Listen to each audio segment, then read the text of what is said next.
excited to be talking about this particular episode. There is a mystery in this that I do not know the answer to. And it's like been 30 years, and it's one of the mysteries of the universe that I must solve before I die. Is it how can you spell Shroud without an O? No.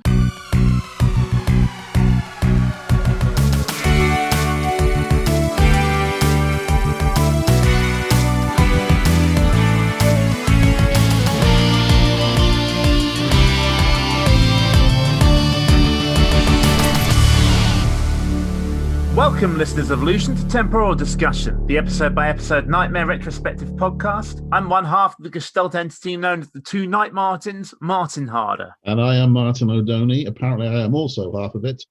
I am not proud of it. And today we've got a very special guest in the form of Nikki from Nikki and Bunty. Hello! Hello, Nikki. Nikki and Bunty you'll probably know as Twitch streamers. They stream every Friday night and Sunday and Wednesday and pretty much every day now, isn't it? Every day apart from Saturday and Monday. But that might be changing as well. We've got other ideas. Basically any day whose name ends in a Y. Yeah. And today we're looking at Series 2, Episode 8. This episode was originally broadcast on October the 24th, 1988. Our Fish Called Wonder was still our number one movie in the UK, and our number one song was Orinoco Flow by Enya, which I was surprised to learn has absolutely nothing to do with the Wombles.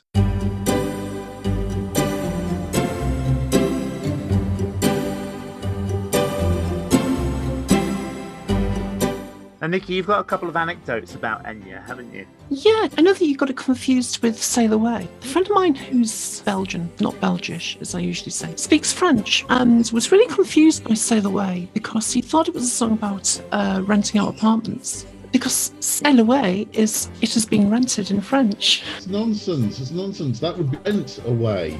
If it's sail away, you're selling apartments, clearly. No, it's Sail Away. It's been rented in French. I was fond of Enya's songs, but I always thought when she was performing on Top of the Pops that she looked very, very conservative and restrained.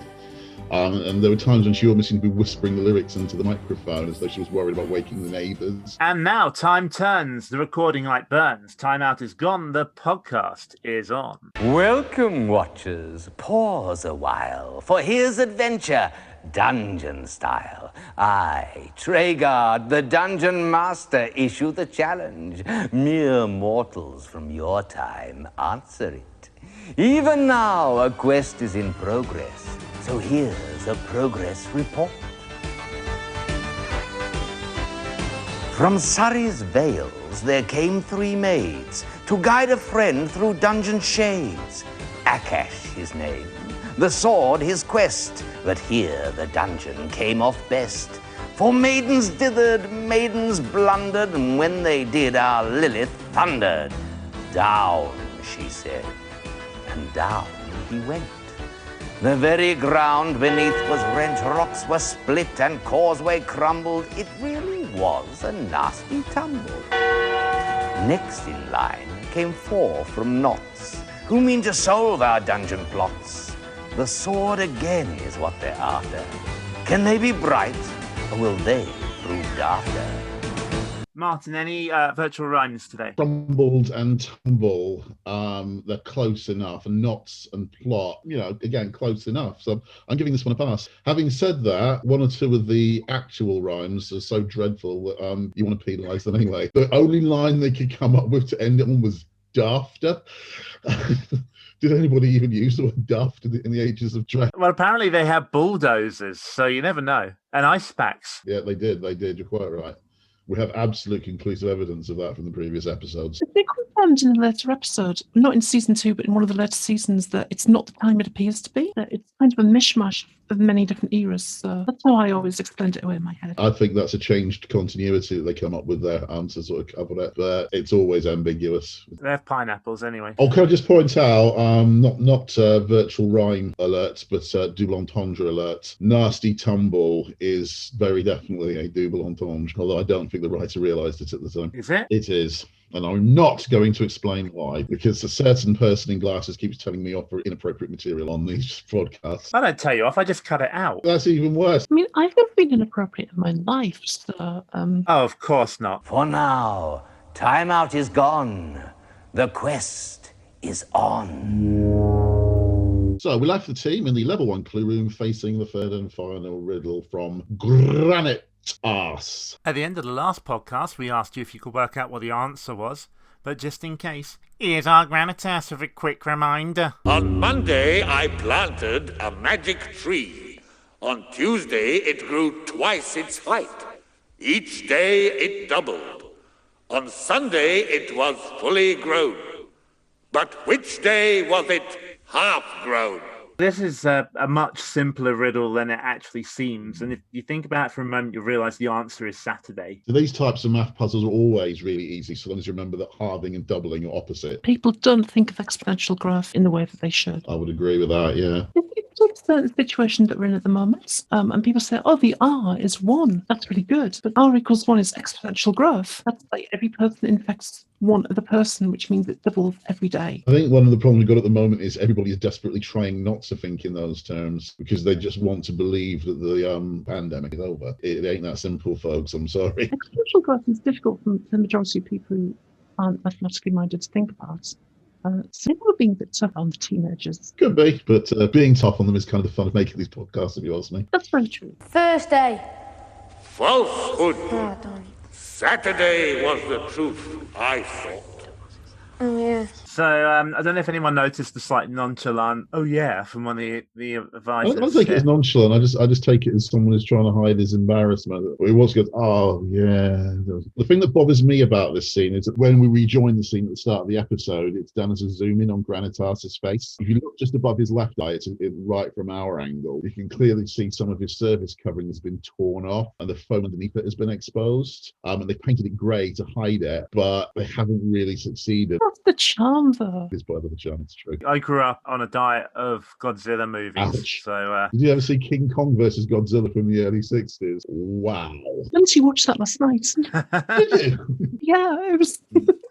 Yeah, The original one from the 60s, not the more recent one. Yeah. It's an exciting film. It's fun to watch, but my goodness, the effects have not dated well at all. It was like the Tom Baker era of Doctor Who, where it would always be a quarry in Wales. And then they lampshaded it by actually going to a quarry in Wales one episode. Hand of Fear, I think it was, where they get the TARDIS and they're actually in a quarry. One alone is the score. Granitas tells them that the dagger may be used, but not against flesh. He scorns the team. I scorn you. Rock I was, and rock I now become. The team take the dagger and are about to leave before Traegard reminds them 2 objects you can't carry. Take 2 objects. they decide to take the potion as well and move on to the next chamber. There's a lot of teams keep doing this recently. I want to make it clear, I am fond of this team because I find it entertaining listening to them talking to each other. But I have to say they are very lucky here because this is basically, they're about to make exactly the same mistake that Team 2 in Season 1 made of only taking 1. And if it hadn't been for Traegard interrupting, more or less telling them take a second object, they might have ended up losing the game there. For reasons we'll come to later, it actually probably wouldn't have made that much difference. The fact they got any clues at all, including about the dagger, was lucky because Akash's team didn't get any clues at all. So why did Neil's team get an extra clue? Maybe they figured out that it was maybe a little bit unfair. Well, especially with an object like a dagger, which you're not supposed to take the weapons of the enemy. They needed to be told that the dagger, in this case, was something they needed. Otherwise, it would have been the thing I would have left. Well, yeah, but you've still got to earn the rights to the clue, haven't you? I don't think one riddle really does earn you the right. I have a little conspiracy theory around this episode. O'Doney's conspiracy. Which would suggest that the production team were deliberately allowing Neil to get to the end of level 1 because they didn't want a repeat of the Akash quest. Yeah, and there's the little thing that happens in Mildred's chamber as well, Yeah. which we will come on to. Also, speaking of not being able to take weapons of your enemies, which is stated in the Adventurer's Code, you shouldn't take the weapons of your enemies, and if there's no other clue, then you should assume that any weapon is a weapon of your enemy. So we've always said in the past, when people have done that, oh, that's a ridiculous mistake. It's in the Adventurer's Code. Every team got a copy of the Adventurer's Code. We've been speaking to Dungeoneer Stuart Leatherland, who's later on in this series, and we've discovered he did not get a copy of the Adventurer's Code. He was shocked when he heard that rule. It looks like we've been lied to over these last few years. Some teams got the Adventurer's Codes, some teams didn't, which is inherently unfair. I mean, it may be that by the time Stuart's team were called up, they may have assumed that everyone knew the rules anyway. But that still is an incredibly unfair assumption. Yeah, there's no point in making that assumption. It's better to give them a copy of the rules when they already know them than risk not giving them a copy of the rules and then find out they didn't know them. I don't see anything to be gained by doing that unless they were so short of money that they couldn't afford to make any more printouts. How much money must they have wasted over the previous 12 episodes or so for that to be the case? And of course, this day it would have been done by an email, wouldn't it? Yeah, I imagine they'd have a hard copy put in front of them when they arrived as well anyway. I mean, they are making war monsters out of foam and badly repainting them, so yeah, maybe they couldn't afford the photocopier. Take the potion, Neil. That's it, right. Okay. Now, take... Forward. Yeah, Go right, straight forward now. Where am I? Neil, you're in a room with 3 doors. There's some cards just appeared in front of you. So it's the card chamber again, remembering Folly's clue from the previous episode. If you follow the sword, don't forget to look for the Red King. The team decide to take the door covered by the King of Diamonds. So they don't need any advice from Traegon on what to do, and they move on quite swiftly, despite Neil briefly forgetting left and right. Right, Neil, take the side steps to your right. To your right. To your right. Right.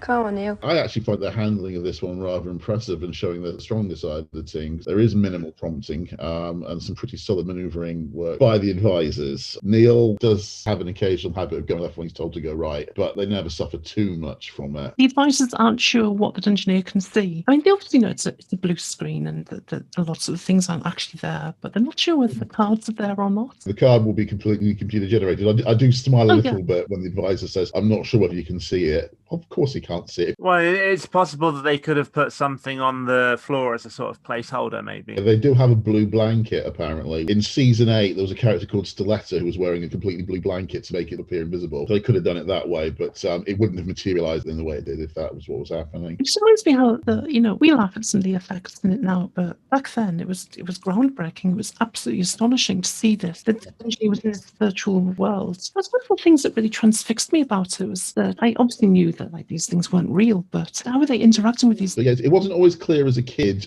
which bits were fake and which bits were real. You were just at a point in your life there where some things, even though common sense would tell you they're not real, you weren't sure. You're at the age of not believing. There's a lot of things which are real but don't look the way they do on the screen. The table is physically there, but it's actually just a blue table, but it can take on all kinds of other appearances because of the chroma key. And so is that table real or is it not real? That's actually something that's robbed from us in adulthood. I think we know nowadays what's real and what isn't. So I think that's something we lost as we got older. I think it's because I was only like 4 or 5 when this was actually shown, but I actually thought it was all real. I actually thought they were sending them into this magical dungeon and then killing them and then bringing them back to life. If you're 4, then why wouldn't you think that? You don't know about special effects. The reason not to think that, of course, is because at the end of most episodes, Traegon would reassure you that it's not real. He didn't really reassure you, did he? He kind of said it, of course it's not real. It can't be real. Yeah, it was exactly. He never reassured anything. It's like it's only a game. Isn't it? My daughter is a huge Knightmare fan now, and she enjoyed it when she was like 3 or 4. And then when she was 6, she's like, no, it's too scary for me. And now she's 10, she loves it. And I said to her, how do you think they did it? Well, they must have built lots of different rooms. I said, oh, really? Well, would you like to see behind the scenes on Knightmare.com? There's only one room. Yeah. And everything is put in there by computer. And every new room that comes in, she's going, so what's real in this room? Is the table real? I said, yeah, parts of the table's real, parts of it isn't real, and this isn't real, that's drawn, and that's put in there by a computer. She's absolutely enthralled by it. I bet she was even more over the world when she found out what computer they actually use. Because if she looked at it, she'd have thought, isn't that a typewriter? We're not going to start talking about Babylon 5, are we? As we all know. Babylon 5 was purely model shots and there was no CGI at all. Of course. Purely model shots. Martin, if you don't know why I'm laughing so much at that, are you familiar with Digitizer? The teletext magazine. Oh, Digitizer, sorry. All right, I thought it said Tizer, so thinking, what, the drink? Digitizer. Headed up by that guy calling himself Biffo. Yeah, there was a letter sent into Digitizer either July or August of 1994, purely to Pro Amiga owners. And it said that the special effects in Babylon 5 were all model shots. And there was no CGI involved. it was the old-fashioned mug shops, and it just prompted this absolute deluge of outraged Amiga owners calling whoever sent that letter in an idiot. And then the person who sent that letter in, who might have been me, just sat there giggling for about a year. I never knew it was you. It was me. I remember that letter. Yeah, it was sent from Dev Lister Deep Space, and that was me. I remember I think it was 1997, Amiga owners were getting very, very upset because Digitize were pointing out that the Amiga just didn't have a future as a games machine. Any computer game player on an actual computer was far likelier to use the PC, and even that was sort of fading a bit. But the Amiga owners seemed to get desperately upset about it. On one occasion, in their desperation to justify the Amiga, they started writing and boasting about that the effects on the movie Titanic were done with an Amiga. And the response from Biffo was, "Oh, for heaven's sake, shut up." Because what the hell has the effects on Titanic got to do with whether or not the Amiga was a games machine? Well, Nikki, you're a bit of a teletext artist yourself. I dabble. You had your art on display at a teletext convention we went to together. Really? What I miss most about teletext back in that wonderful pre-digital age was some of the music they had playing in the background when, do you know Foretell on View? Oh, yeah. They had the little digitized dog called 4T with its tail moving up and down in an attempted animation. And they always had really great music playing on loops in the background. And a few months ago, I decided to try and track down some of the music from it. The problem was I didn't know the names of any of the tracks at all, but I actually found them in less than an hour. Oh, really? Yeah, I went onto YouTube and just said teletext music, and I found somebody had actually got hold of CDs that Channel 4 distributed back in the late 80s. I didn't think I had a hope of finding them in years.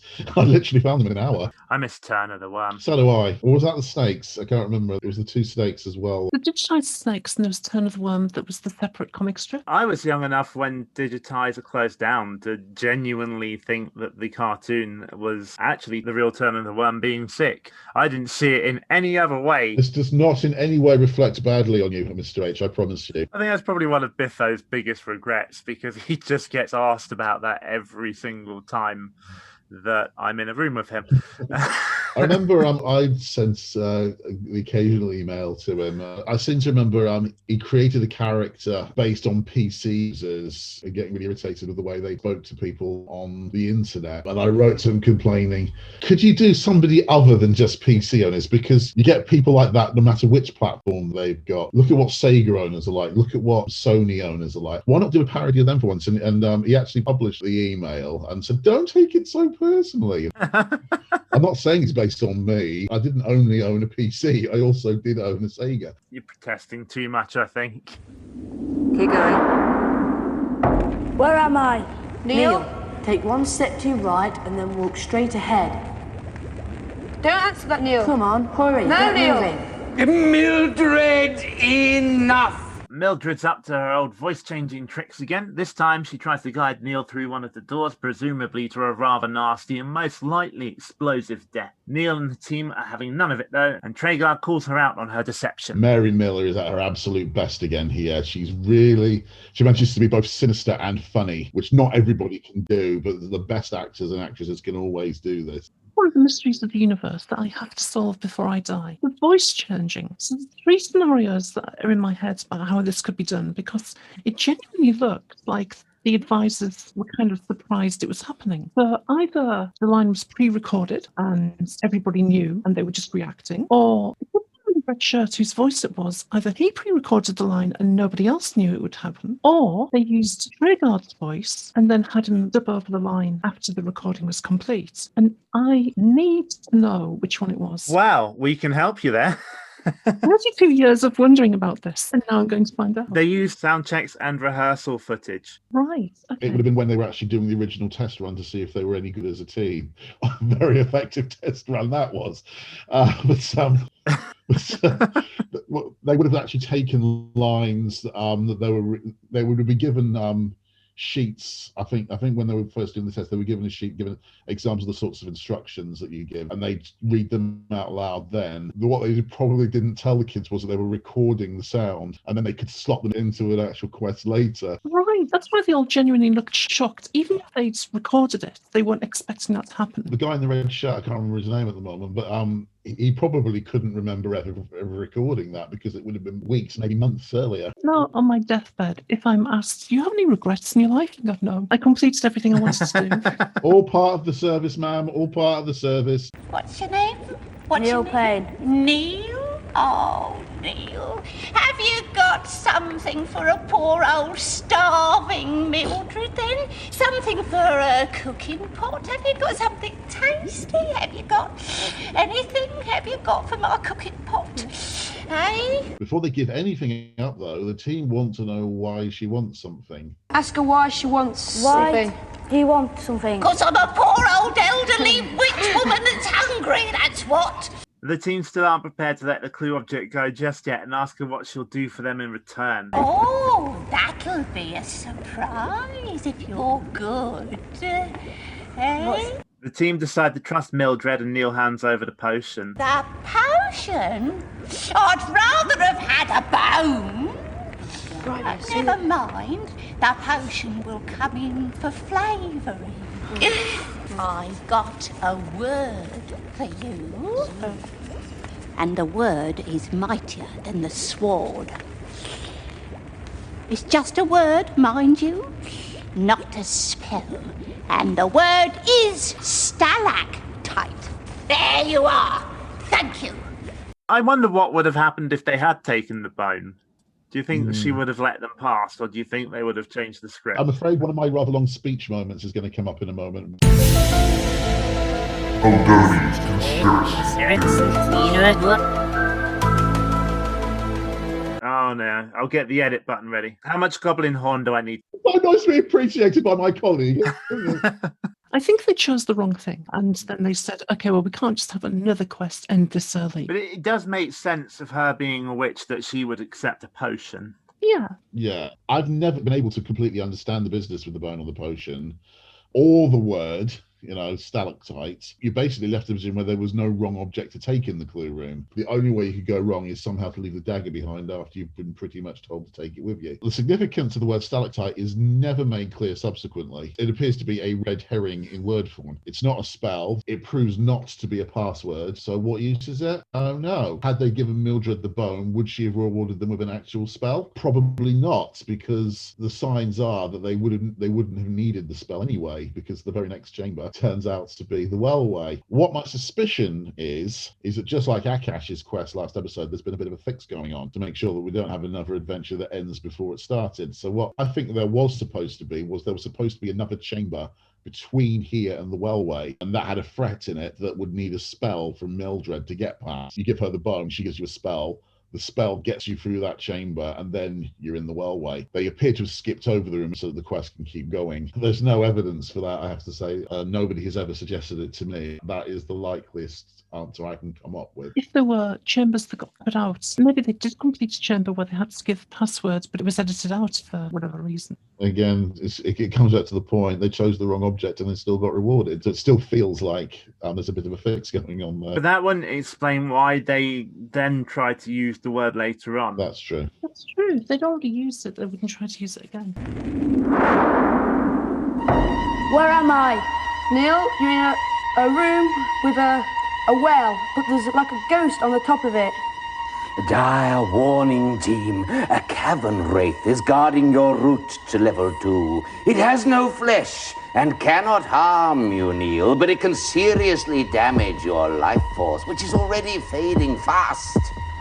Heeding Granitas' advice, the team asks Neil to hold up the dagger. As he does, the cavern wraith disappears. From here, it's a simple case of the team guiding Neil into the well and down to level 2. I still like the cavern wraiths as entities. They are just like a sheet over a broom or something, but they don't half look creepy. They've got them superimposed on the image quite well, so it doesn't look just like it's a sheet. I mean, you can still tell it's a sheet, but it doesn't look just like it's a sheep. But I do think the skull hauntings from season 3 onwards were a better idea because you could mobilize them a lot more. The skull hauntings were definitely a better enemy to contend with. They were obviously computer generated and they didn't look as spooky as, a sheet on a broom with opacity set to 50%. There's just something like real about it, which fitted in a way that CGI didn't. Yeah, agreed. I think where they kind of took it too far was probably the pukas, though. Oh yeah, they were terrible. Always hated the pukas. And the forest phantoms, yeah. That was very much a case of less would be more. I always found the skull hauntings a lot scarier. As a kid, I found the cabin rapes unnerving. Skull hauntings, they really, really had me shaking in my boots all the time. There's more of a sense of urgency with the skull hauntings because they could chase you across the room. But in terms of being unnerved and the image that came into my head, I wouldn't be thinking about the skull hauntings as I was going to sleep that night, but I would be thinking of the cabin wraiths. I've said before, the skull hauntings used to actually appear in my nightmares coming out of the toilet and stuff like that. But looking back on it as an adult, I'm more creeped out by the cavern wraiths. Back then it was like, oh my goodness, there's a skull and it's chasing the dungeoneer. But now we look at it and go, that's a pretty low resolution, badly animated skull. A puppet is a puppet forever, and it will never look worse than it did originally. Unless the foam starts falling off. Yes. That's it. Climb into it.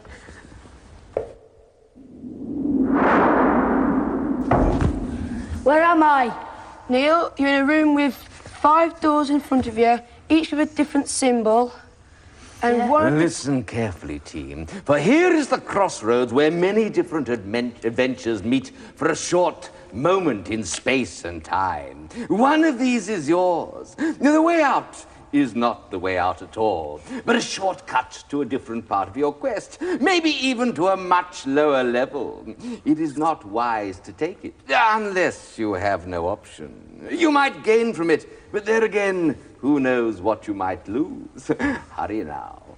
Neil lands in the 5-door chamber previously used in Series 1 for the Neving keyhole puzzle, but there's no key. Wonderful. There are symbols on the doors. One is a shield, one is an image of the maiden Gretel, one is a crown, one is a sword, and the 5th door is marked with the words way out. First thing I have to say here, I have to give the all-time grand prize for least convincing pretend buckling of the knees to make it look like you've just fallen down a wellway. That is the most superficial attempt of all time. Temporal discussion. Crapping on 10-year-olds since 2020.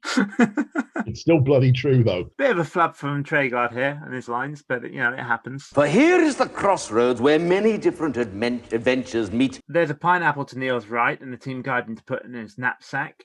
Since the sword represents a quest they've undertaken, the team resolved to guide Neil through the corresponding door.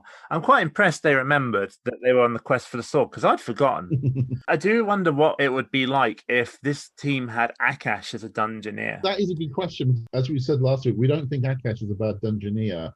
It's just his team were awful. I happen not to think Neil is a particularly good dungeoneer. As we're about to see that in a couple of rooms' time, these are not particularly bright advisors either. I think Akash possibly could be a better dungeoneer than Neil. Yeah. I mean, I think watching this team as a kid, it seemed fine. Watching it as an adult now, you can see, yeah, they're being helped. But my daughter watched Akash's quest, and at the end she went, I think they were cheating. Why do you think that? Because they were given a truth spell? They didn't have to answer the door. Her first watch through, and she goes, yeah, Akash's team, they were allowed to cheat. Yeah, it's obvious they were helped. It's just, she has a very strong sense of justice, and she feels that should not have happened. And she's right. The way Treguard refers to this 5-door chamber is a kind of interface between different quests in space and time. What he seems to be indicating is if Neil just waited here long enough, other dungeoneers would suddenly arrive from past quests and maybe from future quests. One fanfic writer I think it was about 20 years ago, they posted a fanfic onto the Knightmare website theorizing the dungeon is actually a TARDIS from Doctor Who, which would actually explain a lot. That makes sense with your Wheel of Fate theory, that the entire dungeon is contained within the Wheel of Fate. Treguard says the dungeon does reshape and rebuild itself. And also, between seasons as well, that it's rebuilding, it's moving into a new phase. No. I believe as well... Nikki, it's not reshaping itself, it's changing the desktop theme. That's what it's doing. It's changing the desktop theme. Things on workbench, and the season 2 dungeon is the coral version. Season 3 is oceanic. Which one's the version with the knobbly bits? Do you mean the round things? The round things. I like the round things. Miss the round things. Don't start. Don't. I love the round things. I love the round things so much. I've got rid of them. Seems to be what they're saying in Doctor Who, isn't it? I love the round things. I just don't have them anymore. Now walk forward. Where am I? Neil, you're in a room with a table, down some stairs with something on the table. It's the hauntingly beautiful level 2 clue room again. A bit more left-right confusion here from Neil, but he recovers pretty quickly. On the table are the grisly remains of a previous adventurer. I like to think it's Akash, to be honest. The theory is that the level 2 clue room is directly underneath Lilith's cabin. Oh, that would make sense. Crashed onto the level 2 clue room table and it's been rapidly rotting away ever since. The show ends at like 9-10-year-olds. That's a pretty grisly thing to have on the table, an actual skeleton with a key stuck in the ribcage. Yeah, and the fact that it's not like a whole skeleton makes it even more grisly. Like, it's got part of a jawbone on it. Search around the room, you'll find the legs and the missing jaw and the missing bits and pieces. So it's the implication that whoever it is actually swallowed that key before they died, because that's a heck of a key to swallow. I think the key had a voice until it was swallowed. Hey, put me down! No, not down there! Not down there! Maybe eventually he was stabbed with the key. Oh, it could be. And then kind of rotted away and the key was exposed. Neil picks up the key and exits to the left. Where am I? Neil, you're in like a gloomy cave and there's a face looking at you and laughing. We really need to talk about this, don't we? It's a famous scene. This is It's a very famous scene. I would say infamous scene, personally. Hysterically funny, but it doesn't do a great deal for the credibility of Knightmare as a game. No, it's one of the most infamous appearances of Mogdred and one of the most ridiculous and most unintentionally hilarious moments in the show's run. Rather than lose anything in translation by trying to explain it beforehand, what we're going to do here is we're going to play the entire audio from the scene, and then we're going to talk about it.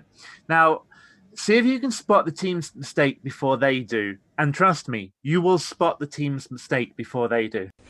Warning, team. Something is constraining me. I cannot.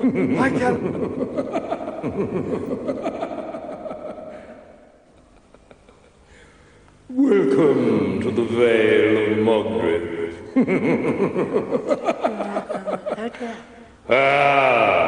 This is far too easy. Spell casting. Oh no. S H R O U D. What are you doing? Now what are you going to do? Dispel. D-U-R-H-S.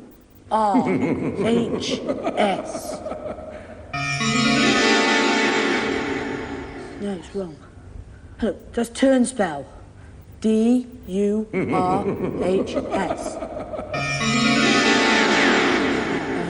What are we going to do?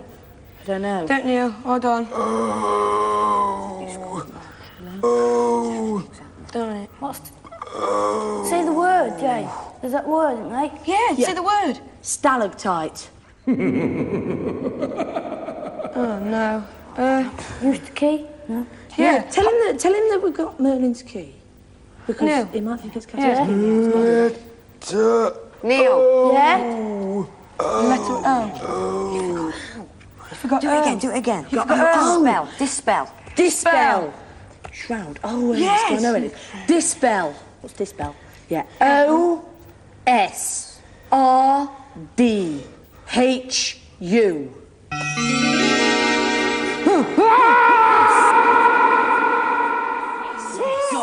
Right, Neil, fastly walk forward. Run. Be careful, Neil. He's doing all right. I think it's fair to say that at least one member of that team probably hasn't spotted the mistake even now.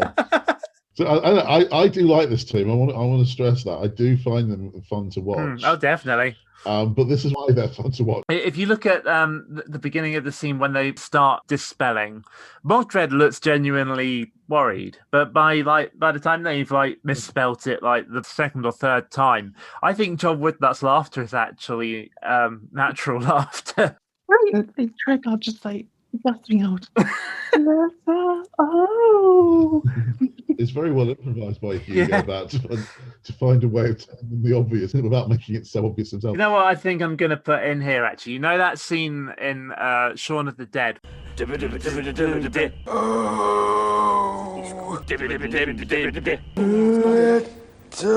Neil. Yeah? What's he do? Just say base or freeze.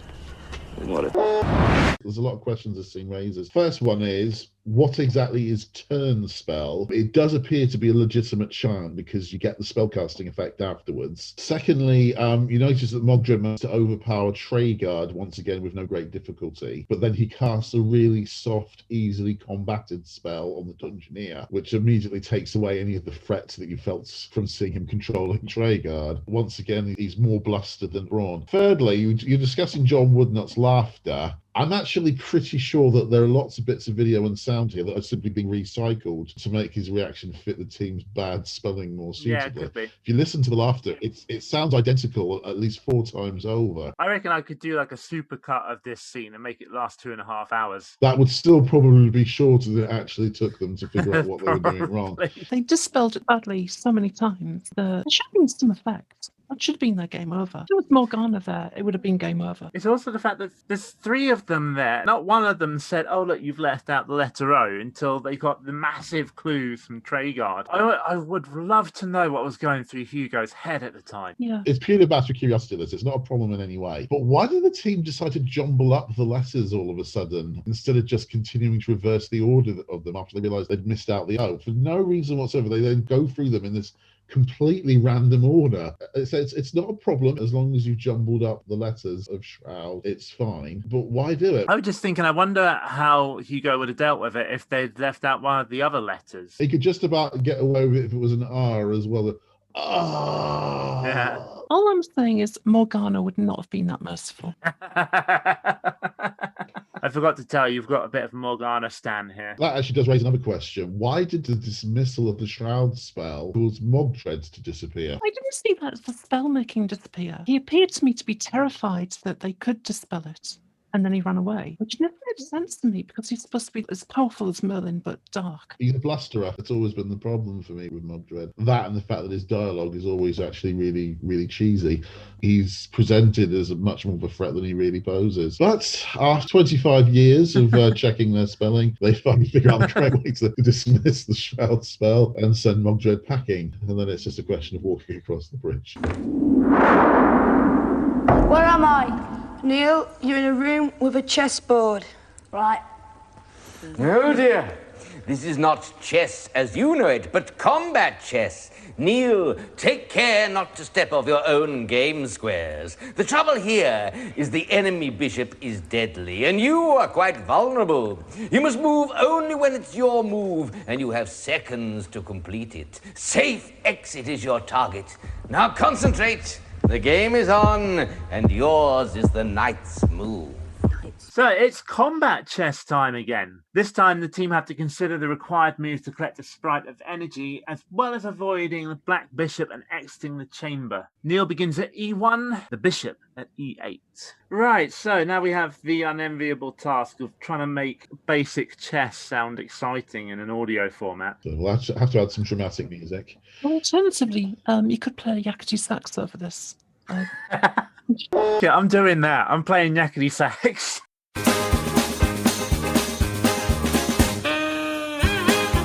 Neil moves to D3. The devious bishop moves to G6. Neil moves to B4, absorbing the energy spring and reinvigorating his life force. Love chewing the scenery like this. Bishop moves to E4, blocking one of Neil's possible exit moves. Neil moves. Neil is now at A6. Oh, this is very exciting. This leaves Neil with a clear path to the exit. But how will the bishop react? Right. Yeah. Yes. Neil, move forwards, please. And again, come on. Okay. Tell it to And stop. again. And again.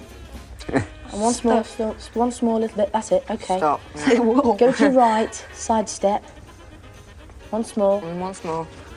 And you've done it. Yes. Yes. Ah, yes. Let's go. The team might not quite have redeemed themselves for the previous chamber, but they have at least played this deadly game of chess well. No problem. Where am I? Neil, you're in a room with spears that keep going forward and backward. You see, team, when you accept the dungeon's challenge, you must expect to run the gauntlet. Guide Neil with care, but do not linger. We have this ongoing debate about whether it's corridor of spears or hall of spears, but we have since discovered that it's actually listed in David Rowe's notes as spears room. I don't know. I don't like that. I mean, it's definitely a corridor of blades. It's a corridor. It's going off somewhere. I have a solution to this problem. Here we have the welcome return of the Corridor Hall of Spears, a familiar obstacle and an unfamiliar guise, as artist David Rowe has reworked the original design into something altogether more menacing and aesthetically pleasing. The chamber has been recoloured slightly and some of the flagstones are now missing, giving the dungeoneer a narrower path to the exit. The missing flagstones also reveal some of the mechanism that operates the spears, giving the whole thing a little more gravitas. The most notable changes though involve the spears themselves.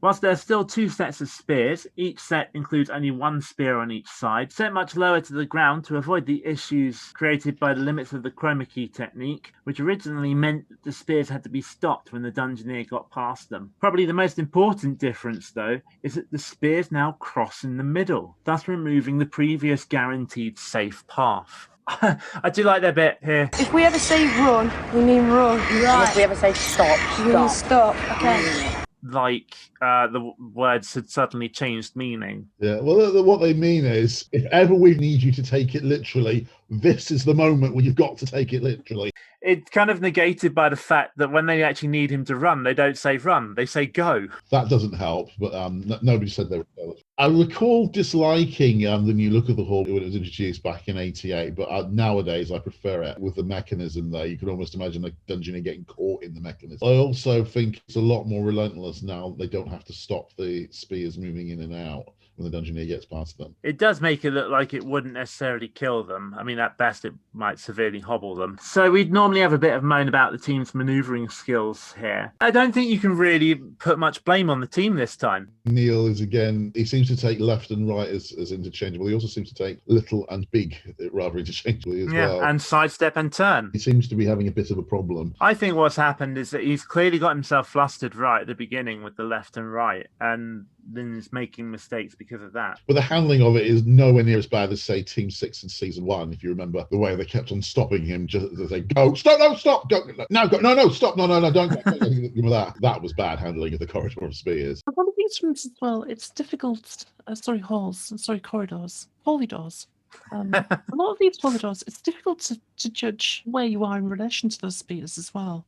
It's like, am I just about to get stabbed by them, or am I before them? The best way to get around that is to look at the floor. The flagstones give you basically a line. You can tell where you are in relation to the outline of the door. Yeah, I really like in this version how some of the flagstones are missing, so it just gives that striking visual clue to let you line up. It looks less civilized. I think that's actually a good thing. It looks like it's been damaged, and therefore it looks like a ruin of an ancient dungeon, and therefore more suitable. So the team make it to the next chamber. When I say run, you run. Run! Where am I? Neil, you're in a room with 3 doors and there's a piece of a handle of the sword. Something you want here, Neil, but also something that wants you. Magic cannot help you this time, for this is Ariadne, queen of all arachnids. Use speed or perish. I said before how much I love Ariadne. She was Knightmare for me, basically, when I was growing up. More than the Catacomb? Yeah, I would say so. I probably remember her better because she was in it for much longer. This is true. Seasons 2, 4, and 6. I think she was in season 6 on the ship, wasn't she? Yeah. In the end, all it really is just a blown up recording of an ordinary tarantula. They don't really have any control over its movements. But when they created the Geek Week episode a few years ago, they brought Ariadne back for that as well. It was a computer generated one, so they could control its direction a lot more. There's a piece of the sword here, but can Neil get it in time and escape? Yeah. Sidestep to your left. Quick. Fast. Fast, Neil. Left to fast. Come on. Right, walk forward. Fast. Run. Stop. Stop. Through that door. Quick. That door. Right, Neil. Bend. Crouch. And walk forward. Forward. Neil and the team do pretty well here. They collect the sword piece and make it out alive. It's interesting they leave via the left exit rather than the middle one, which most Dungeoneers use. And despite the total discontinuity between the doors on either side, they still wind up at the same place as every Dungeoneer who's ever used the middle door. Stop, turn to your left. Forward. Where am I? Neil, you're in a room with a chair, and in front of you there's a box what spells M, and on it is a bottle and some bread. A team, there is risk in all we do, but those who don't open things risk ignorance. And in the Hall of Folly, it takes the team a moment to realise that Treguard's clue about opening things refers to the bottle and not the wooden box next to Merlin's chair. And when they finally do open the bottle... Good grief! This is terrible!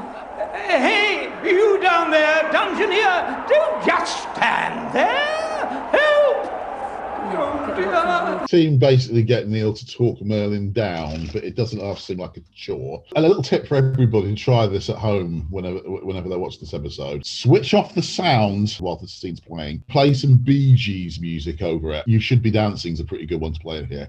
And watch John Woodnut as he's doing that. It fits. It really looks like he really is dancing. It goes on for far, far too long. At the end of this, you think, you could have cut out quite a bit of that because they solved the puzzle. We do not need to see them messing about. Merlin's a super powerful wizard who can do all this stuff, and he can't get himself onto his chair. He's got a memory problem, but not having the memory to know how to sit down, I'm not buying that. And then to make it more irritating, when Merlin lands, he does the old Bert joke again. Oh yes, those of you playing the Knightmare drinking game, www.nightmarepod.co.uk. So Merlin, thankful for being back on terra firma, decides to thank Neil by questioning him about adventures. When he originally said that he was going to ask him about previous quests, I thought he meant actual Knightmare quests. And I was thinking, well, that kind of makes nonsense of Treguard's statement that knowledge of other quests wouldn't be any use. It wasn't about that, so it doesn't really matter, does it? So the first question is, what did Jason seek? Golden Fleece, obvious reference to Greek mythology. Second question, they got the Golden Fleece, they got this one right, that's good. Second question, what did the Crusaders follow? After rather a lot of debate, but I think it's reasonable debate. Oh yeah, definitely. They decided the cross, and that proves to be correct. I have to say, they were originally going to say religion, and I think that's a fair enough answer. I was going to say, I think that's a reasonable answer. I think a significant amount of puzzles had multiple answers that would have been accepted. Yeah, I think that's fair to say. One of the running themes that we're finding when doing these is that a lot of the correct answers are actually wrong anyway. So, hello. Sorry, I was just Kim waving hello. There was a question about the Wars of the Roses, and the question was, hello again. Sorry. Apology accepted. The next riddle is... what monster did Theseus encounter in the labyrinth? We all know the correct answer to the question is David Bowie, but I think it's likely that the Knightmare script writers were looking for a different answer. What answer do you think the team gave, though? Well, we'll have to wait till next time to find out, because... Warning, team, your pardon, Merlin, but yet another temporal shift will now interrupt proceedings. Question and answer must now wait until you phase with us once more. Will our challengers make it to level 3? Who knows? Join us again for Knightmare. It's a simply wizard experience. Dong! Yeah, I don't really want to think about David Bowie's dong, thank you. Oh, that's a point. Nikki, have you ever seen The Untouchables? No, I've never seen it. We accept a one of us. We accept a one of us. I've never seen Goodfellas, and I've never seen The Godfather. The only one that I've seen which I really enjoyed, probably because it wasn't a traditional gangster movie, was Casino, which I thought was fantastic. Less of a gangster movie and more of a corruption movie. Anyway, let's talk about the episode. This is certainly an entertaining episode, and I need to stress that. There's a lot going on in it. And it is actually moving at a fair old pace. You might think it seems to be irritatingly slow. If you think back and remember, it starts in the level 1 clue room, and they're now in the Hall of Folly. So that's something like 11 different chambers in about 20 minutes. But there is something really off-colour about it, largely because the team are getting away with not being particularly bright. Yeah, and the Shroud, or Shrud scene, shall I say, is probably one of the most famous in the entire series, but for entirely the wrong reasons. The team are entertaining to listen to, as I pointed out before. But in terms of quality play, they're only a little bit better than Akash's team. And yet they've been allowed to get a hell of a lot further due to level 1 being made too easy this time around. And when you feel like the production team are making things happen for the team when they shouldn't, it does leave a bad taste in the mouth. I think it's trying to get that balance between fair gameplay and good television. I mean, I think if they wanted to massage it, just getting them to the end of level 1 was enough. There should be no help after that, really. Frankly, they should have allowed Mogdred to kill Neil off in the Vale scene. Yeah, had they actually died there, that scene would be as well known as Simon sidestepped to your left. But as it is, it only comes a close second, I think. Once Mogdred has cast the Shroud spell, he basically just hangs in the middle of the air, just giggling constantly. Yeah. There's no follow-up from him. In season 4, when he kills off Helen's team, he produces the sword spell, but he doesn't just stay there with it hanging around in front of her. He then sends the sword to the Dungeoneer to attack her. Whereas here, having cast the Shroud spell, he's not going to do anything else. It basically would have been better if he cast the Shroud spell and just fucked off. Yes. Still wouldn't have been good, but it would have been better. This episode was just on the line of what help was acceptable. Watching it as a kid, I didn't think they're being helped. Whereas watching Akash as a kid, I thought that they're being helped. They're just being given stuff to get them through. And then coming from the first season where nobody won, we needed that. We knew they needed the help. But I thought they would balance just to that line where if they'd have done anything else, it would have pushed it just way over. And you'd have been thinking, well, that they're going to get through no matter what. Now we can see that, that they were being helped. But as a kid, I didn't pick up on that at all. Can I set a little challenge for our watchers, or listeners, I should say? Of course you can. As I mentioned earlier, if during the scene when Merlin's suspended in midair and he's flapping his arms all around the place, you just turn the sound and then add music to it from Saturday Night Fever, it really looks like he's in the disco. What I would like our listeners to do is to take that clip, remove the sound from it, and then add music of their choice to the scene and see if they can create the best possible disco effect. I want people to upload those to YouTube and send us links to them, and then we will select our favorites and name them, or possibly even shame them, on a later episode. Yes, I love that idea. What we'll do as an added incentive is we'll choose our favourite and we'll send a Temporal Discussion t-shirt out to the winner. So make sure you give us your contact details when you send us your footage. Right, so that's it for this episode of Knightmare, and so that's it for this episode of Temporal Discussion. We are Knightmare Pod on Twitter, and if you want to support us on Patreon, we're Knightmare Pod on there too. Patreon supporters get access to perks such as early podcast releases and vodcasts. If you want to support us but can't justify a monthly subscription, we are on Ko-fi as Knightmare Pod, and our new website is, you've guessed it, nightmarepod.co.uk. Send us your YouTube vids of Merlin in the disco. Nikki, do you want to plug anything? I'm one half of the consultant Steve, Nikki and Bunty. You can find us on Twitch and Twitter at Nikki and Bunty. Nikki is Nikki, because words with double Ks are cool. When do you stream? Friday nights and Sunday nights are the main shows. Friday night is retro games, Sunday night is chat and TV, and then it's Wednesday evening, which is community games. Tuesday and Thursday lunchtimes are RPGs, and there might be some things coming on Saturday as well. So, that's it for this episode, and until next time, don't have nightmares. Just watch them instead.